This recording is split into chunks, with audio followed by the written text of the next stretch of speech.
नमस्कार, the Naveen Purohit show में आपका स्वागत है। मैं हूं आपके साथ नवीन पुरोहित और आज हमारे साथ स्टूडियो में चर्चा करने के लिए मौजूद हैं मध्य प्रदेश के नेता प्रतिपक्ष, कांग्रेस के वरिष्ठ नेता उमंग सिंगार जी। उमंग जी, आपका इंडिया 24 में बहुत बहुत स्वागत है।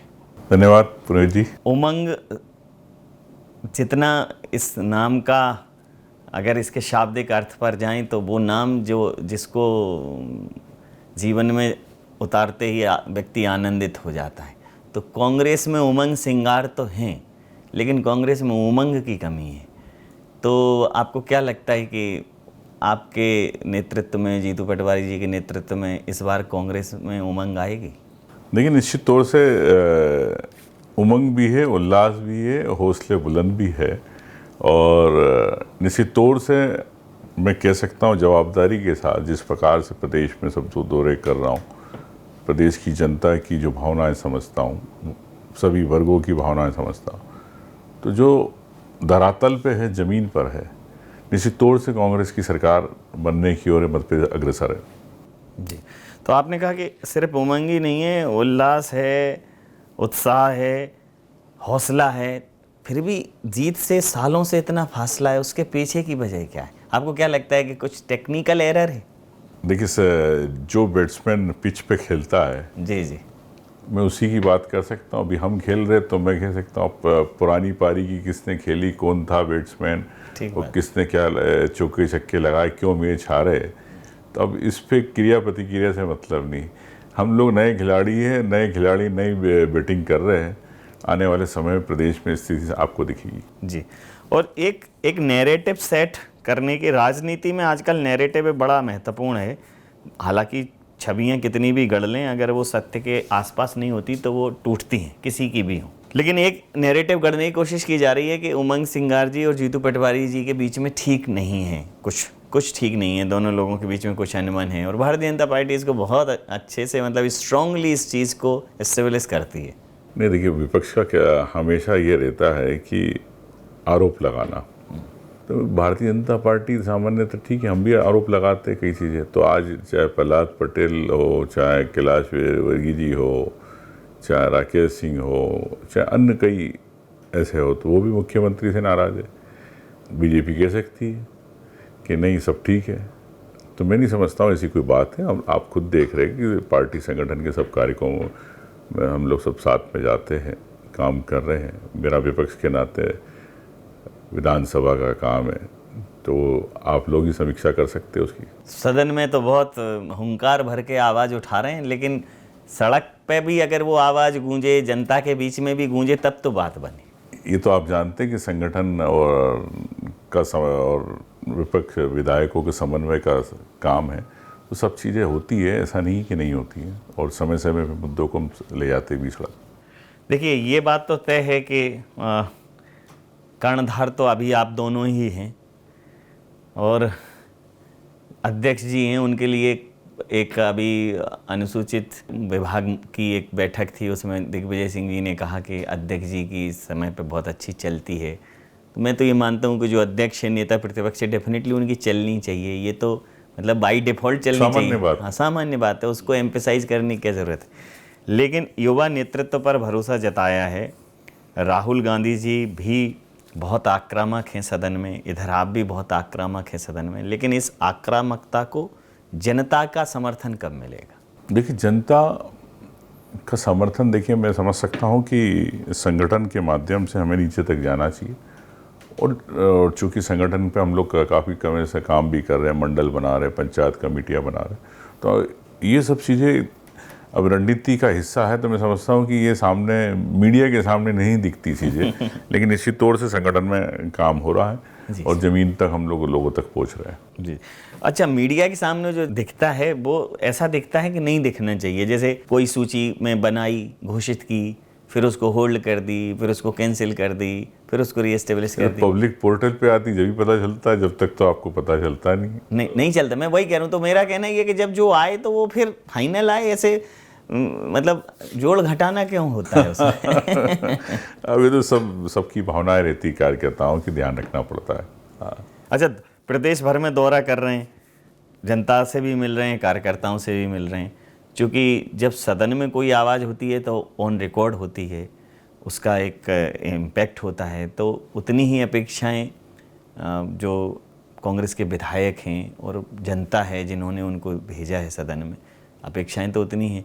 तो कितना सरकार के समक्ष प्रतिरोध खड़ा कर पा रहे हैं, और जो समस्याएं हैं, आपको क्या लगता है कि जनता परेशान है बाकी उन समस्याओं से जो उसे लगे कि नहीं एक बार चांस देना चाहिए कांग्रेस को? देखिए नवीन जी, मैं समझता हूँ कि हिंदुस्तान में जो एक नई व्यवस्था आ रही है, ऑटोक्रेसी की आ रही है। ऑटोक्रेसी यानी चुनावी सत्तावाद, एक नया शब्द दिया। चुनावी सत्तावाद मतलब जिसके अंदर मीडिया सेंसर, विपक्ष सेंसर, जनता की आवाज़ सेंसर। तो चूंकि दक्षिण एशिया के सभी देश अधिकतर सब इस ऑटोक्रेसी की तरफ चले गए। उधर सबसे बड़े देश आप देख रहे हो, चाइना है, रशिया है। तो मैं समझता हूँ कि देश के लोकतंत्र को बचाने के लिए सिविल सोसाइटी की सब अहम भूमिका होना चाहिए नेताओं के साथ।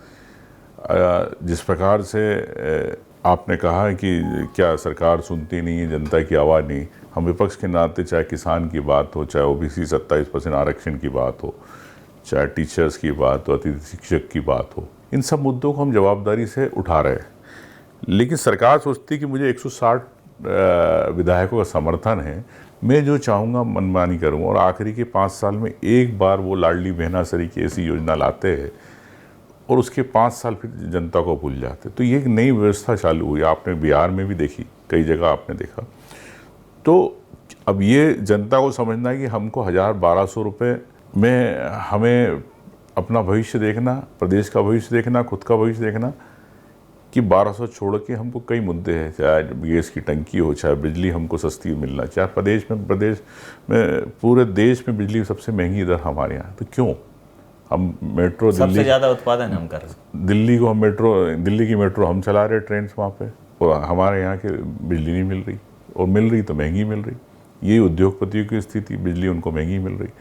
तो मैं समझता हूँ कि तमाम बातें हैं, तो उस पर चर्चाएँ होना चाहिए। और मैं तो कहता हूँ बिजली सस्ती मिल सकती है प्रदेश के अंदर, क्यों नहीं मिल सकती? अगर 5.5-6-9 रुपये में बिजली आप जा रही है, जो भी दर है, 3 रुपये 4 रुपये भी हो सकती है, लेकिन सरकार का बिल नहीं है। लेकिन हम कहते हैं कि हमारी सरकार आएगी तो हम इस बात पे करेंगे। तो ऐसे तमाम मुद्दे हैं। अभी आपने देखा है कि किस प्रकार से यूपी के अंदर मीटर्स को लेके, स्मार्ट मीटर को फेंका गया। बहुत आक्रोश है। सरकार ने अभी, मध्य प्रदेश सरकार ने कहा है कि हमने 600 करोड़ से ज़्यादा का उसमें लाभ स्मार्ट मीटर लगाने से हमको आय हो गई।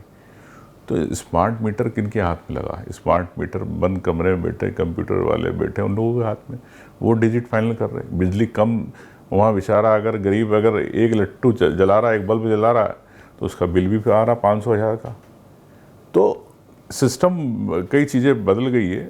तो मैं समझता हूँ कि ये एक गंभीर प्रश्न है, चाहे मीडिया हो, चाहे सिविल सोसाइटी हो, चाहे वकील हो, चाहे प्रोफेसर हो, कोई भी हो, पढ़ने वाले स्टूडेंट हो, उनको सबको इस पे मंथन करना चाहिए। नहीं तो लुभानी इसमें देश हमारा पीछे जा रहा है गरीबी की ओर, मैं इस कह सकता हूँ। बहुत ही अद्भुत टिप्पणी की है आपने, और ये मैं बहुत इंटरव्यू करने के बाद पहली बार एक इस प्रकार की बात सुन रहा हूँ।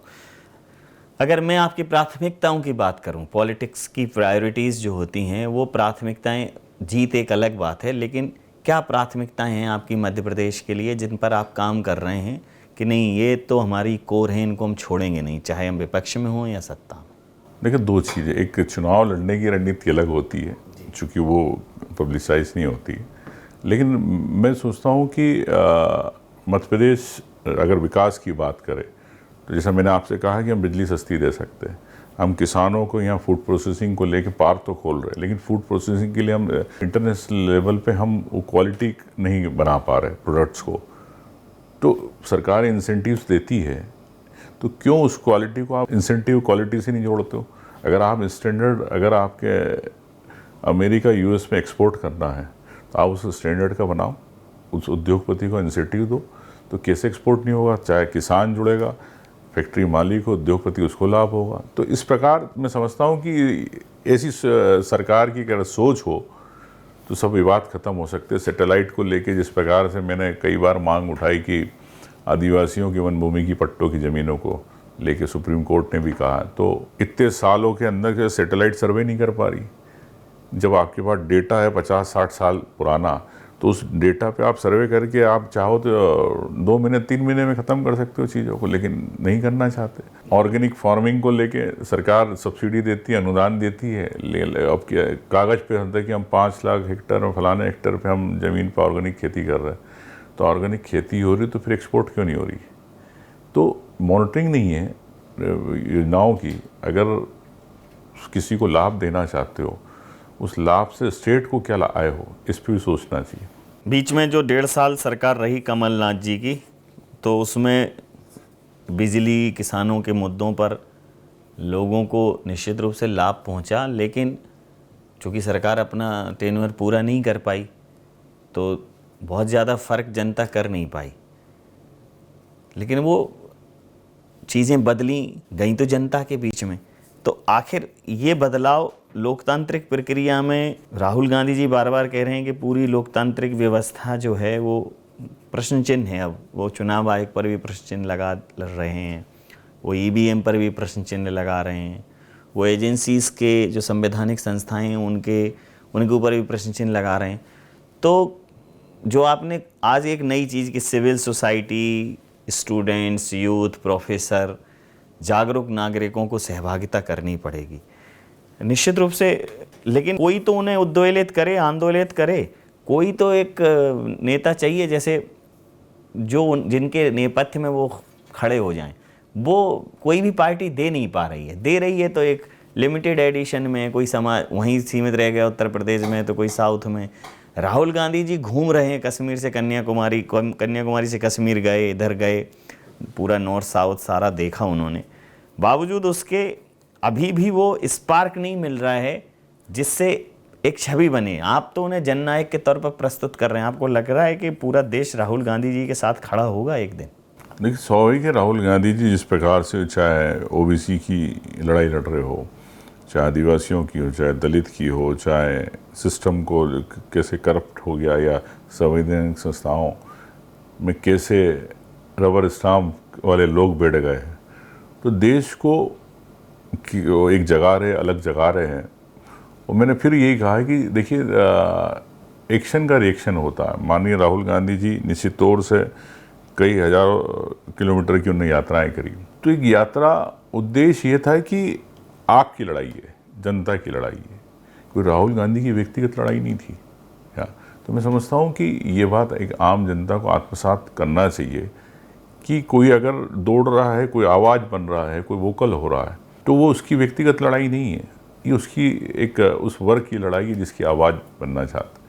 लेकिन मैं फिर अगेन कहना चाहता हूँ कि सिविल सोसाइटी को मैं आपके चैनल के माध्यम से कहना चाहता हूँ कि सिर्फ ट्विटर और सोशल मीडिया, फेसबुक पर अपने कमेंट्स तो आप कर देते हो, वहीं तक इतिश्री कर लेते हो। हम ये नहीं कहता हूँ कि आप सड़क पे आओ, झंडे उठाओ, नारे लगाओ या धरने प्रदर्शन करो, लेकिन आप आपके शहर के अंदर, आपके शहर की खूबसूरती के लिए आप सब मिलके तो प्रयास कर सकते हैं। तो उस पर आगे आना चाहिए।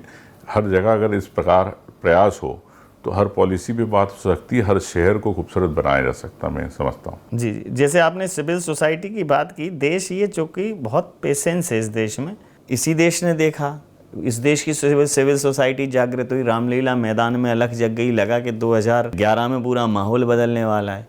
लेकिन उस सिविल सोसाइटी की क्रांति की कोख से केजरीवाल जैसे व्यक्ति ने जन्म लिया, जिन्होंने लहराई वो फाइलें कि देखिए दिल्ली में कितना भ्रष्टाचार शीला दीक्षित की सरकार ने किया है, कांग्रेस की सरकार ने किया है।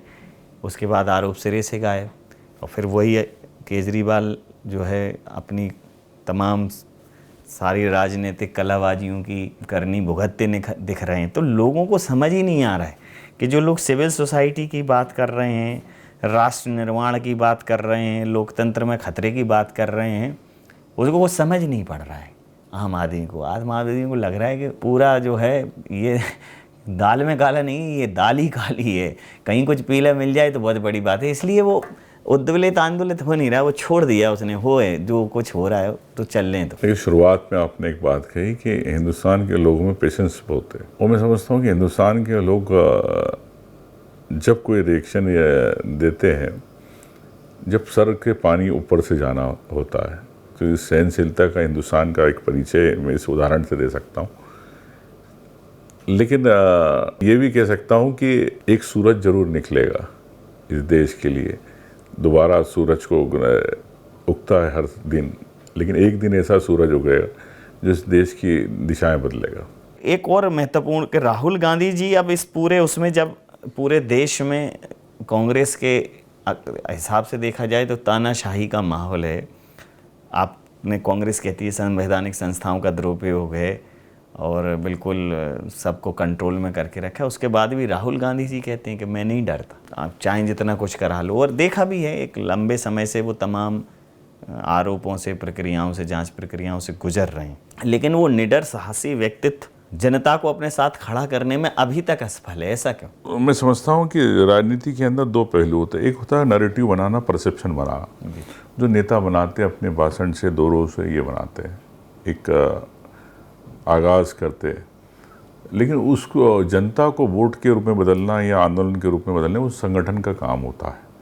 तो दोनों चीज़ें एक साथ चलती है, पैरेलल चलती है, तो दोनों पहिए अगर बराबर रहेंगे तो गाड़ी फिर दौड़ती है। मध्य प्रदेश में डबल इंजन की सरकार है। मध्य प्रदेश में सरकार ये दावा करती है कि वो बहुत बेहतर काम कर रही है।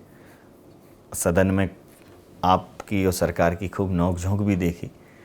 आपको क्या लगता है कि मध्य प्रदेश में और क्या होना चाहिए? अब डबल इंजन की सरकार है, बीजेपी कहती कि मध्य प्रदेश हमारा मायका है, तो डबल इंजन की सरकार ने gas cylinder, commercial gas cylinder बढ़ा दिए, तो छोटा वाला भी बढ़ा दिया। तो चाय वाले, जो मोदी चाय की बात करते थे, वो चाय वाले गैस का सिलेंडर कैसे भरेंगे, वो कैसे चाय की दुकान चलाएंगे? एक ही छोटा सा उदाहरण ये उन्हीं से जाके पूछा सकता। अगर डबल इंजन की सरकार है तो मध्य प्रदेश में आर्थिक संकट क्यों? अगर डबल इंजन की सरकार है तो मध्य प्रदेश में कर्ज क्यों? अगर डबल इंजन की सरकार है तो यहाँ पे जीएसटी क्यों कम? क्यों आप समय पे पैसे नहीं? कि डबल इंजन की सरकार है तो यहाँ के वन पर्यावरण को क्यों खत्म किया जा रहा? डबल इंजन की सरकार है तो आज आदिवासी उपयोजनाओं में पैसा मिलता, उसमें कमी क्यों?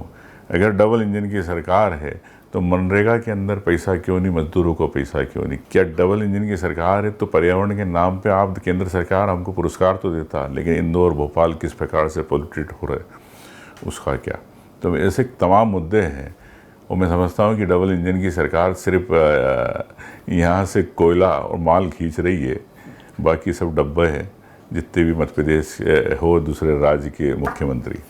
अच्छा, आदिवासी और ओबीसी समाज को लेकर जो है, अब मध्य प्रदेश में आदिवासी समाज की एक पार्टी, राजनीतिक पार्टी अस्तित्व में आ गई और एक बहुजन समाज को लेकर एक आज़ाद समाज पार्टी आ गई, एक सेना बन गई, एक आर्मी बन गई। आपको नहीं लगता कि ये प्योर वोट बैंक की राजनीति है? क्योंकि कांग्रेस तो स्वयं इन वर्गों के उत्थान के लिए बहुत समय से काम कर रही है, लेकिन ये कहीं ना कहीं डिस्ट्रैक्शन तो करते हैं उस समाज में, उससे तो नुकसान तो होता होगा आपको। देखिए, दो चीज़ें, एक होता है कि व्यक्तिगत हितों के लिए कोई पार्टी बनाता है, और एक जो बड़ी राजनीतिक पार्टियां होती है वो इनकी मदद करती है वोट काटने के लिए, जिसको सीधा कह सकते हैं। तो राजनीति है, चलता है। तो आपको लगता है कि ये हो सकता है, ऐसा हो रहा होगा? क्योंकि मायावती जी ने तो कहा ये नहीं हो रहा है, क्या हो ही रहा है ये। अगर आपको कहीं किसी पे है तो किसी को आप बीएसपी से टिकट दिला देते, कभी अन्य पार्टी से, गोंडवाना से पार्टी से टिकट दिला देते। वोट काटना, बाकी क्या। तो सरकार हमारी कैसे बने इस पे दिमाग लगाते हैं, विशेष रूप से भारतीय जनता पार्टी जी। आप चूँकि स्वयं आदिवासी समाज का प्रतिनिधित्व करते हैं और उनको मुख्य धारा में लाने के लिए लगातार प्रयास कर रहे हैं, पूरे देश में वंचित और शोषितों के हक और हुकूक की बात की जा रही है, लेकिन मज़े की बात यह है कि हर आदमी दावा कर रहा है कि वही सबसे बड़ा पैरोकार है। ये थोड़ा मैं इसमें कन्फ्यूज हूँ। देखिए, मैं समझता हूँ हर समाज है, हर समाज की अपनी व्यवस्था है, रीति रिवाज है, संस्कृति है, धर्म है। तो अगर हर समाज जब हिंदुस्तान के अंदर अपनी अपनी आस्थाओं में विश्वास रखता है और उनकी पालन करता, तो भारतीय जनता पार्टी आरएसएस क्यों आदिवासियों को हिंदू बनाने में लगी रहती है? क्या आदिवासी का अपना समाज, रीति रिवाज, उनकी नहीं है, उसको आप क्यों नहीं आस्था देना चाहते हो? आज मैं वो एक जो कोड होता है, आदिवासी कोड की बात कर रहा हूँ, तो आज़ादी के पहले भी था। वो भारतीय जनता पार्टी ने अभी जो जनगणना चालू की, क्यों नहीं आदिवासी के लिए आपने कॉलम रखा? क्यों आप आदिवासियों को कोड नहीं देना चाहिए, जब पूरे विश्व के अंदर यूनाइटेड नेशन ने कह चुका है कि इनको विशेष आपको अलग से दर्जा देना है, तो आप हिंदुस्तान के अंदर क्यों उनको अलग से दर्जा नहीं देना चाहते, जिसमें कि 11 से 12 करोड़ आदिवासियों की जनसंख्या है? इसका मतलब ये है कि आप आदिवासियों का धर्म खत्म करना चाहते हो, आदिवासियों को आप सभी जो उनके अधिकारों से बाहर करना चाहते हो, जंगल से बाहर करना चाहते हो। वो मोहन भागवत खुद कहते हैं कि सनातनी बाद में आए, मूलवासी पहले यहाँ के आदिवासी। जब भारतीय जनता पार्टी आरएसएस के मुख्य संचालक अगर ये संघ संचालक अभी कहा उन्होंने, कई बार कह चुके, पहले भी कह चुके, तो क्यों नहीं? क्या भारतीय जनता पार्टी सिर्फ जवान के लिए बात करना चाहती है संचालक? क्या उस बात को आपकी सरकार से क्यों नहीं कराना चाहते हो? आप ये कहते हो कि लोकतंत्र खतरे में है और वो कहते हैं कि हिंदू खतरे में है, आप कहते हो संविधान खतरे में है, वो कहते हैं कि हमारी राष्ट्रीय अस्मिता खतरे में है, जो हमारी धार्मिक पहचान है, हमारा धर्म खतरे में। तो खतरे में क्या है? हिंदुस्तान में लगभग 140 करोड़ से ऊपर की आबादी हो गई है जी जी, और मैं समझता हूँ कि 80% से करीब आधी आबादी हिंदू है जी, 70 से 80% से ऊपर। तो हिंदू खतरे में देश में कैसे हो सकता? हालांकि हाँ, कैसे हो सकता? आप देखें तो अधिकांश मुख्यमंत्री, जब हिंदुस्तान के अंदर हिंदुओं की आबादी है, अगर ये सिर्फ मुद्दों से बाहर ध्यान भटकाने की राजनीति है और कुछ नहीं, हिंदू मुस्लिम के नाम पे ध्यान भटक, मैं तो सीधा सीधा कहना चाहता हूँ आपके चैनल से कि अगर मध्य प्रदेश के अंदर 80% से ज़्यादा अगर किसान हिंदू है, तो आज क्यों सड़कों पे लगे गेहूं की लाइनों पे? क्यों नहीं उनको गेहूं तत्काल तोड़ा जा रहा? क्यों नहीं उनके लॉट हो रहे? और मैं तो कह रहा हूँ, क्यों कंप्यूटर सर्वर सिस्टम हटाओ इस चीज़ को, हाथों हाथ रसीद कट्टा कटाओ और वहीं पे उसकी वो कराओ। लेकिन कथनी और करनी में फ़र्क है। ऐसी ओबीसी आरक्षण, क्या वो हिंदू नहीं है? क्या उनको नहीं मिलना चाहिए? तो फिर कहाँ से वो खतरे में होगा हिंदू? क्या टीचर्स है जो आज 1.5 लाख टीचर्स की आप 30 साल में जो उनकी ट्रेनिंग करा रहे हो, उनका एग्ज़ाम करा रहे हो, जिन परिवारों के टीचर्स ने अपने बच्चों के लिए लोन ले लिया, वो कैसे लोन भरेंगे 10 लाख 15 लाख? ये इंसानियत है कि जो अतिथि शिक्षक को आप सपने दिखाते हो कि हम उनको आगे करेंगे, उनको बाहर कर देते हो? तो ऐसे तमाम मुद्दे हैं। अच्छा, मैं समझता हूँ कि भागीरथपुरा में अगर वहाँ पर दूषित पानी से अगर इतने की मृत्यु हुई, तो क्या वो हिंदू नहीं थे? भारतीय जनता पार्टी बात करती हिंदू, बांग्लादेश के हिंदू की चिंता करती, यहाँ के हिंदू कहाँ गए? तो हिंदू खतरे में, तो सिर्फ और सिर्फ ध्यान भटकाने की राजनीति है।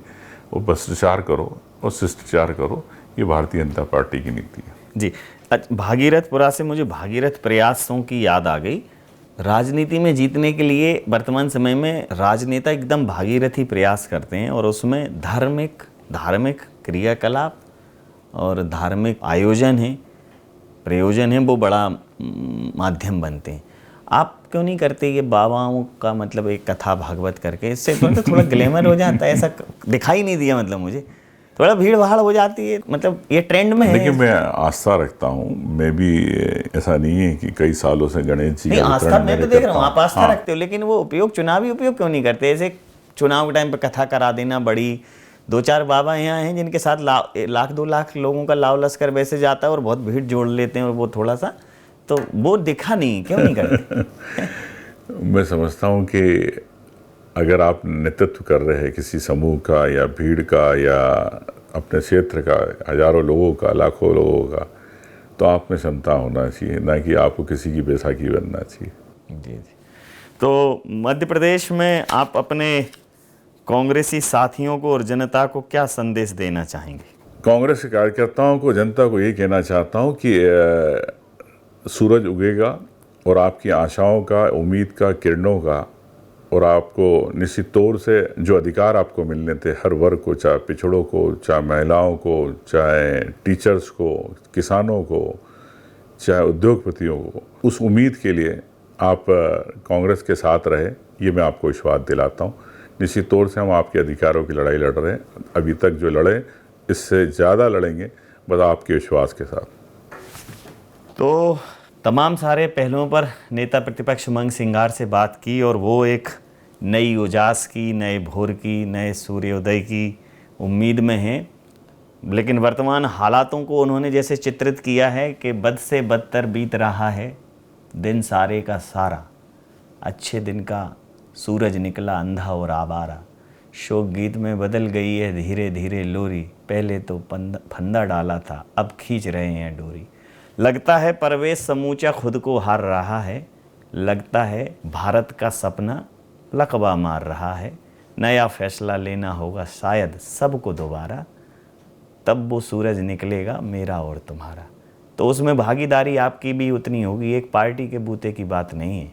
तो आपको समझना पड़ेगा, टटोलना पड़ेगा अपने आसपास, जो स्क्रीन पे दिख रहा है वो ज़मीन पर है कि नहीं, इतना तो विश्लेषण आपको करना ही होगा। तमाम सारे पहलुओं पर सर आपसे बात हुई, मैं समझता हूँ आपकी बात पहुँचेगी जनता तक। आपका बहुत धन्यवाद, बहुत आभार। थैंक यू नवीन भाई।